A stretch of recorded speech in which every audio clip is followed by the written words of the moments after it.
വിശുദ്ധ ലൂക്ക അറിയിച്ച സുവിശേഷം 7-ാം അധ്യായം 1 മുതൽ 10 വരെയുള്ള തിരുവചന ഭാഗം. ശതാധിപൻ്റെ ഭൃത്യനെ ഈശോ സുഖപ്പെടുത്തുന്ന വചനഭാഗമാണ് സുവിശേഷം നമുക്ക് സമ്മാനിക്കുന്നത്. ശതാധിപൻ ഈശോയുടെ മുമ്പിലേക്ക് വരുന്നില്ലെങ്കിലും അവൻ്റെ വിശ്വാസവും എളിമയും തിരിച്ചറിഞ്ഞിട്ട് ഈശോ അത്ഭുതം പ്രവർത്തിക്കുകയാണ്. 9-ാം തിരുവചനം ഇപ്രകാരമാണ്: ഈശോ ഇത് കേട്ട് അവനെപ്പറ്റി വിസ്മയിച്ചു.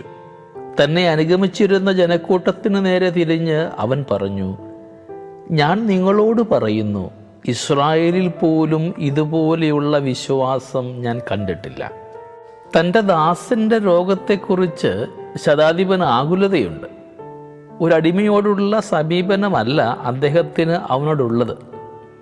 ദാസൻ ശതാധിപന് പ്രിയപ്പെട്ടവനും അവൻ്റെ രോഗാവസ്ഥ അദ്ദേഹത്തെ ഒരുപാട് അസ്വസ്ഥതപ്പെടുത്തുന്നതുമാണ്. നമുക്ക് നമ്മോട് ചോദിക്കാം, നമ്മെ ആശ്രയിച്ചു കഴിയുന്ന നമ്മെക്കാളും ബലഹീനരായ ആളുകൾ നമ്മുടെ ചുറ്റിലുമുണ്ട്. നമുക്ക് ഓരോരുത്തർക്കും അവരോടുള്ള സമീപനം എന്താണ്? ഈ ശതാധിപനെ പോലെ ഒരു കരുതൽ നമുക്ക് അവരോടുണ്ടോ? നാം വായിച്ചു കേട്ട സുവിശേഷ ഭാഗത്തിൽ ഈ ശതാധിപനെ പോലെ ഒരു കരുതൽ നമുക്ക് അവരോടുണ്ടോ?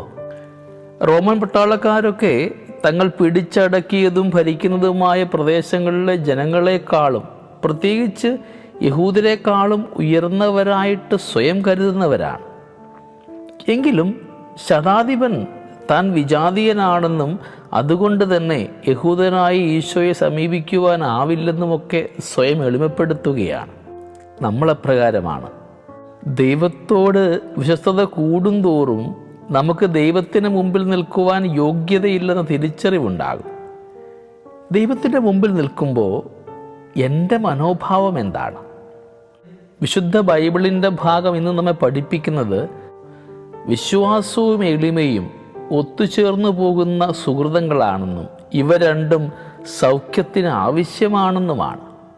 ഇന്ന് എൻ്റെ ജീവിതത്തിൽ എൻ്റെ വിശ്വാസക്കുറവും അഹങ്കാരവും മൂലമാണ് പലപ്പോഴും അത്ഭുതങ്ങൾ എൻ്റെ ജീവിതത്തിൽ സംഭവിക്കാത്തത് എന്ന് എനിക്ക് മനസ്സിലാകുന്നുണ്ടോ? നമ്മുടെയൊക്കെ തണുത്ത വിശ്വാസവും താൻ പോരിമയും അത്ഭുതങ്ങളെയൊക്കെ നമ്മിൽ നിന്ന് അകറ്റി നിർത്തുകയാണ്.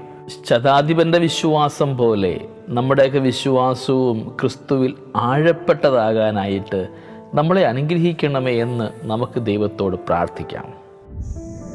ദൈവം നമ്മളെല്ലാവരെയും സമൃദ്ധമായിട്ട് അനുഗ്രഹിക്കട്ടെ. നമ്മുടെ കർത്താവ് ഈശോ മിശിഹായുടെ കൃപയും പിതാവായ ദൈവത്തിൻ്റെ സ്നേഹവും പരിശുദ്ധാത്മാവിൻ്റെ സഹവാസവും നമ്മളെല്ലാവരോടും കൂടെ ഉണ്ടായിരിക്കട്ടെ, ഇപ്പോഴും എപ്പോഴും എന്നേക്കും.